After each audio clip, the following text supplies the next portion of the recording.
नमस्कार, स्वागत है आपका केदारखंड एक्सप्रेस न्यूज़ में। मैं हूं आपके साथ कुलदीप राणा आज़ाद। लोकसभा चुनावों का बिगुल बज चुका है और अब जो कांग्रेस पार्टी है उन्होंने अपनी तैयारियां जोर शोर से कर दिए हैं ग्राउंड लेवल पर। हमारे साथ प्रतापनगर के विधायक विक्रम सिंह नेगी जी हैं। सर, पहले तो बहुत बहुत स्वागत है आपका। धन्यवाद।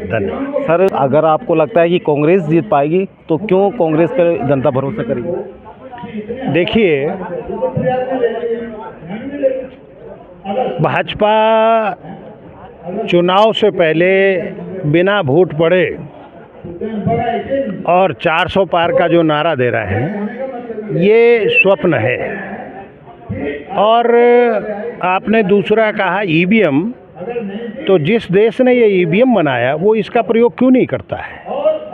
और जब पूरे देश में विरोधी दल के लोग, इवन कि अब तो जनता भी कहने लग गई है कि ईवीएम से नहीं बैलेट से वोट कराइए, तो बीजेपी इस पर चिपकी हुई क्यों है? इस पर क्यों चिपकी हुई? जब जनमत कह रहा है, जब लोग कह रहे हैं कि साहब इसमें गड़बड़ हो सकता है, जब विक्रम लैंडर रिमोट से धरती से वहाँ ऑपरेट हो सकता है, तो इलेक्ट्रॉनिक मशीन या ईवीएम भी है, ये क्यों नहीं हो सकती? ये क्यों नहीं हो सकती? इसलिए ये सब कहीं ना कहीं कुछ ना कुछ गड़बड़ है। और जब जनता कह रही है तो इस पर ईवीएम से न करके वोट बैलेट पेपर से होने चाहिए। लेकिन पारदर्शिता तो हमने देखा पिछले दिनों चंडीगढ़ में बैलेट पेपर पे भी नहीं है, वहाँ भी। हाँ, वहाँ भी ये सरकार के राज में ऐसा भी मतलब एक तो होता है कि बलात्कार हुआ, डॉक्टर प्रूफ करेंगे, लेकिन एक बलात्कार चौराहे पे हुआ, तो ये इस तरह की घटना थी।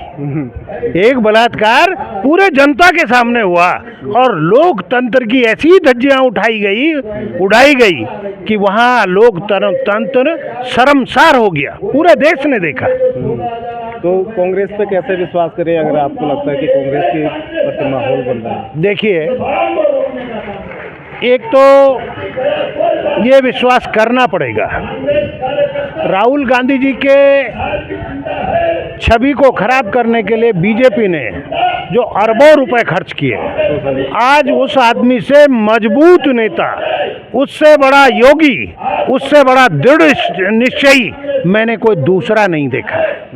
उसने जब केदारनाथ की चढ़ाई यूं टक टक चढ़ रहा था तो पूरे नौजवान छूट गए, पुलिस के सिपाही छूट गए। और जब 3500 किलोमीटर कश्मीर से कन्याकुमारी और आजकल जो आपके नॉर्दर्न ईस्ट से लेके और उनकी यात्रा चल रही है, देखो बहुत मजबूत नेता है। निश्चित रूप में जनता विश्वास करेगी। और ऐसा परिवार का आदमी, आप अगर उसकी यात्रा देखोगे, 2 मिनट का रेस्ट करता है, इतनी स्पीड से चलता है और इतने लोगों को भी मिलता है। और पहला व्यक्ति है जो प्रधानमंत्री के आंखों में आंखें डालकर बात करता है। अगर सारे डरते रहे, ईडी, सीबीआई, फलाने सारे लालच में फंसते रहे, सबकी उंगलियां दबी रही, राहुल गांधी जी की क्यों नहीं दबी हुई? तो इसलिए वो मजबूत नेता है, वो भारत के भविष्य है। मानते हैं आप कि कांग्रेस से जो लोग छोड़ के जा रहे हैं, ईडी का शिकंजा उन पे कसा है या ईडी मजबूर कर रही है? देखिए, कहीं ना कहीं कोई ना कोई कारण हो सकता है। मैं बहुत सारी चीज़ों को स्पष्ट नहीं बोलना चाहता और ना मेरी जानकारी में सारी चीज़ें हैं, लेकिन कहीं ना कहीं कुछ लोगों का क्यों गया भाई, किस लिए गए?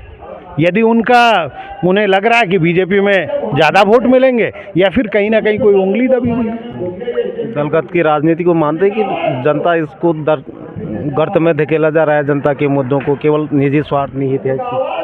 देखिए, हमने उत्तराखंड प्रदेश का निर्माण बड़ी सादत और संघर्ष के बाद मिला।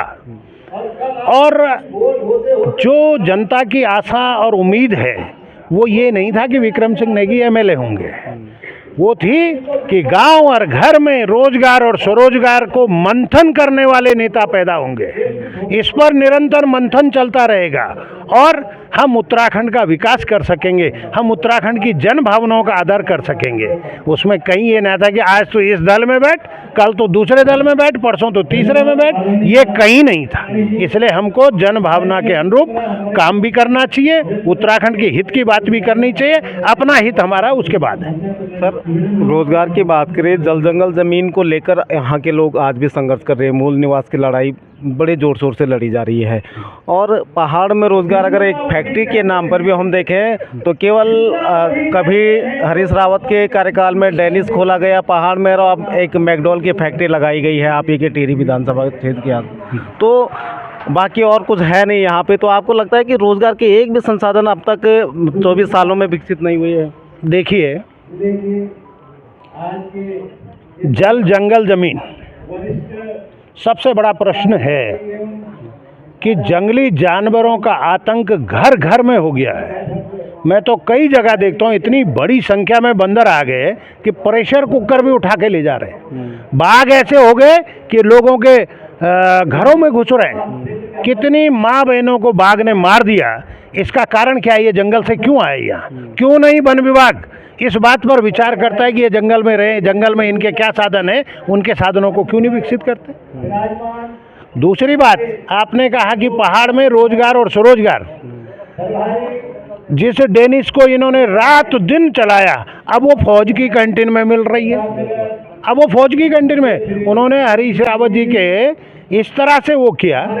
मेरा कहने का मतलब है कि और बहुत सारे ऑप्शन हैं। हमें इस प्रदेश के नौजवानों के भविष्य को बचाना है, नौजवानी को बचाना है, तो हमको शराब को आय का साधन राज्य का नहीं देखना चाहिए। हमें दूसरे विचारों पर विचार करना चाहिए, दूसरे विषयों पर सोचना चाहिए, और कैसे घर गांव में रोजगार स्वरोजगार के अवसर पहुंचे, इसके लिए सरकारों को निरंतर मनन और मंथन करने की आवश्यकता है। स्वरोजगार की आपने बात कही है, लेकिन हमने तो देखा है कि पिछले दिनों जिन लोगों ने छोटे छोटे अपने ढाबे खोखे बना रखे, उन्हीं पे बुलडोजर चल गया पूरे प्रदेश में, और स्वरोजगार तो लोगों का ख़त्म कर दिया। रोज़गार तो दे नहीं पा रहे, लेकिन जिन लोगों ने अपने स्वरोजगार के ठिये भी जमा रहे थे, उन पे भी बुलडोजर लग गए। देखिए, मैंने विधानसभा में बहुत स्पष्ट तरीके से जो अतिक्रमण के नाम पर लोगों के साथ किया गया, आज चौराहे के चौराहे वीरान पड़े हुए हैं। मैंने कहा कि बस की इंतजारी के लिए जब वहाँ पे जाएंगे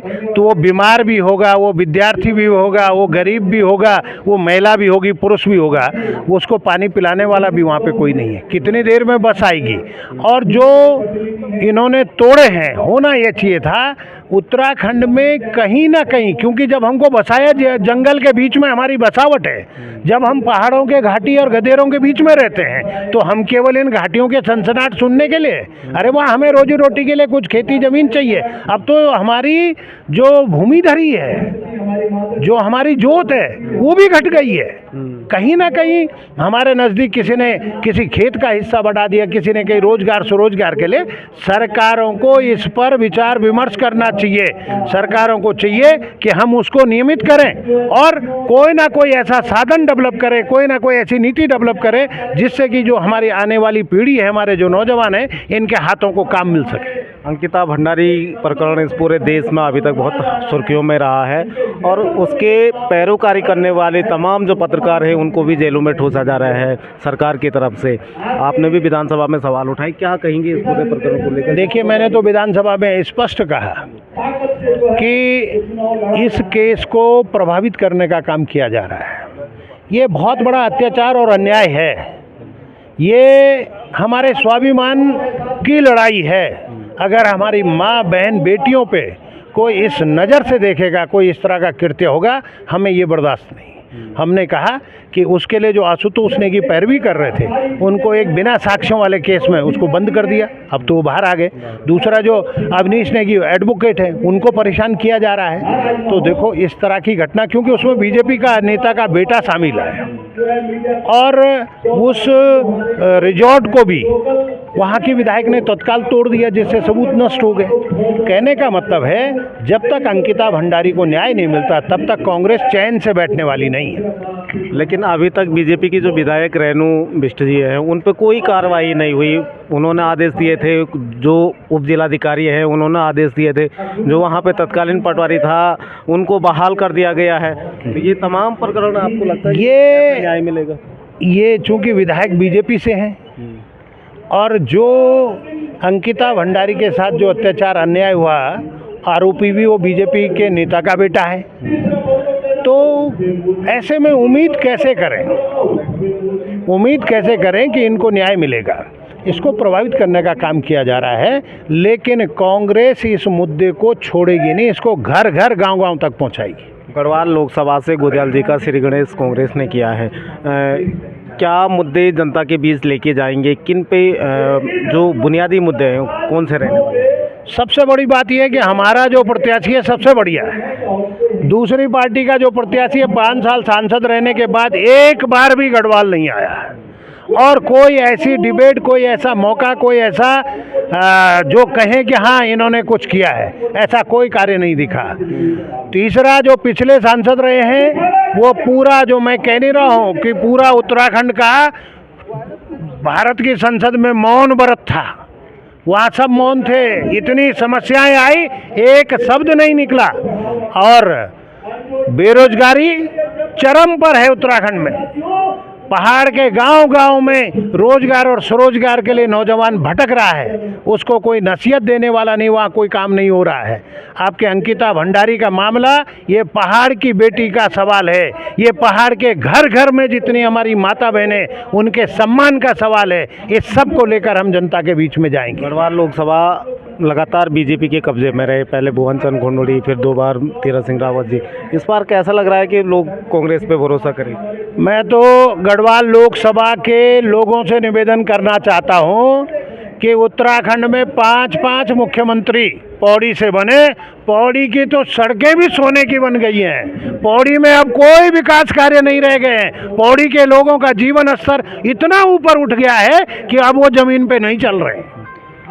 हम सड़कों की बात करें, हालांकि गाँव की जो लिंक सड़कें हैं वो तो जर्जर हैं ही, लेकिन नेशनल हाईवे, आप बद्रीनाथ नेशनल हाईवे से आए तो वर्षों से एक सिरोबगढ़ जोन है, आपने उसका जिक्र अक्सर सुना होगा, नासूर बना रहता है और वहाँ पर अभी भी धूल के गुब्बारे रहते हैं। 2012 और 17 के बीच में विधानसभा में एक अनुपूरक सवाल में कहा कि अब तकनीकी है, सिरोबगढ़ हो चाहे वो धरासू से आगे एक जगह है, नाम मेरे को नहीं आ रही, ये इसका ट्रीटमेंट किया जाना चाहिए। ये परमानेंट ऐसे स्पॉट बन गए, कम से कम 600 ऐसे डेंजर स्पॉट बन गए, क्योंकि सड़क काटने की जो तकनीकी होनी चाहिए थे, जो पुराने लोग हमारे काटते थे वो स्लोप में काटते थे, आज वर्टिकल 60 और 80 मीटर एक इतना सा पत्थर ऊपर से आएगा, गाड़ी में छेद करके आदमी की मौत हो सकती है, लेकिन उसका ध्यान नहीं दिया गया। अरबों रुपए खर्च हो गए, केवल दुधारू गाय वो बनी हुई है, और उसके विकल्प में जो दूसरी तरफ बाईपास बनाया जा रहा था, उस पे जो बनने वाला पुल है वो भी किसी तकनीकी संस्था ने फेल कर दिया है कि ये पुल कारगर नहीं है।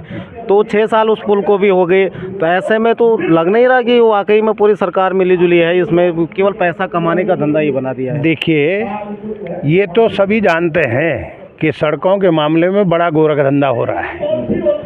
पुलों को अगर बनाना है तो उसकी जो फिजिबिलिटी रिपोर्ट है, उसकी जो तकनीकी रिपोर्ट है, उसका जो डिज़ाइन है, पहले इस तरह से बना दिया जाना चाहिए। नहीं तो अगर संभव नहीं है उत्तराखंड में उसका बनना, तो देश और विदेश से ऐसे डिज़ाइन और तकनीकी लानी चाहिए जिससे समय पर पुलों का निर्माण हो जाए और जनता को सुविधा उपलब्ध हो सके। लेकिन जब घालमेल चल रहा तो कोई सुनने वाला नहीं, कोई देखने वाला नहीं है, केवल पीड़ित जनता है। लगता नहीं कि सड़क जैसी बुनियादी चीज़ों के लिए भी आज संघर्ष करना पड़ रहा है? तमाम चीज़ें हैं जो बुनियादी चीज़ें हैं, बहुत रोज़गार की तो बहुत बड़ी बात है, लेकिन सड़क, बिजली, पानी, हर घर नल योजना बड़ी चली है, लोगों को नल तो लगे हैं लेकिन जल नहीं मिल पा रहा। तो इस तरह से छोटी छोटी समस्याओं के लिए जो राज्य आंदोलन से पूर्व की मांगे थी, उनके लिए 24 साल बाद भी लड़ना पड़ रहा है। देखिए, लोगों ने संघर्ष के बाद ये उत्तराखंड पाया और लोगों की आशा और विश्वास था कि हमको सुविधा मिलेंगी, उसमें और गड़बड़ कर दिया। जो हमें मिल भी रहा था, जब आप जल स्रोतों के संरक्षण और संवर्धन का कार्य नहीं करेंगे तो अधिकांश जल स्रोत का रिचार्ज घट गया, पानी घट गया स्रोतों पे। तो फिर क्या किया? फिर कहा कि दूसरी तरफ स्रोत मिल गया, एक लाइन वहाँ से बनाओ। फिर तीसरी तरफ स्रोत मिल गया, एक लाइन वहाँ से बनाओ। अब वो बना दी। अब जल जीवन मिशन में क्या किया? एक ही स्रोत बना दिया या दो बना दिए, उनमें पानी का रिचार्ज तो हुआ नहीं, पानी का तो बढ़ा नहीं, और वो नल जो है कनेक्शन बढ़ गए, घर घर लगा दिए। उससे वो पानी भी बढ़ गया, वो पानी भी पूरा, पहले तो घंटा लगता था तो उससे लाभ मिलता था। मुझे डर है कि गर्मी में, क्योंकि इस बार ना भारी बारिश हुई ना बर्फ़ पड़ी, इस पर सूखे पड़ने के आसार हैं। इनके जल जीवन मिशन की पूरी कोल अभी खुल गई, लोगों को पानी अभी नहीं मिल रहा। मेरी विधानसभा में भी बहुत जगह से फ़ोन आते हैं।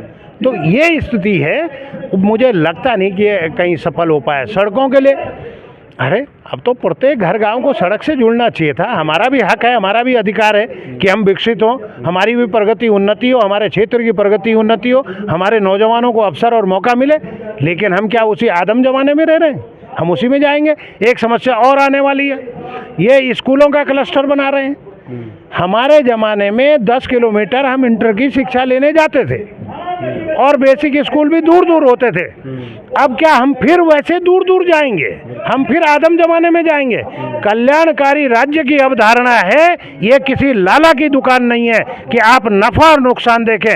आप देखें वहाँ के जनता के, गरीबों की शिक्षा प्रभावित न हो, इसलिए सरकार को इस पर ध्यान देना चाहिए। सर एक आखिरी सवाल है। प्रधानमंत्री नरेंद्र मोदी ने कहा है कि तीसरा दशक उत्तराखंड का दशक है और मुख्यमंत्री बार बार इस बात को दोहराते हैं, क्या लगता है?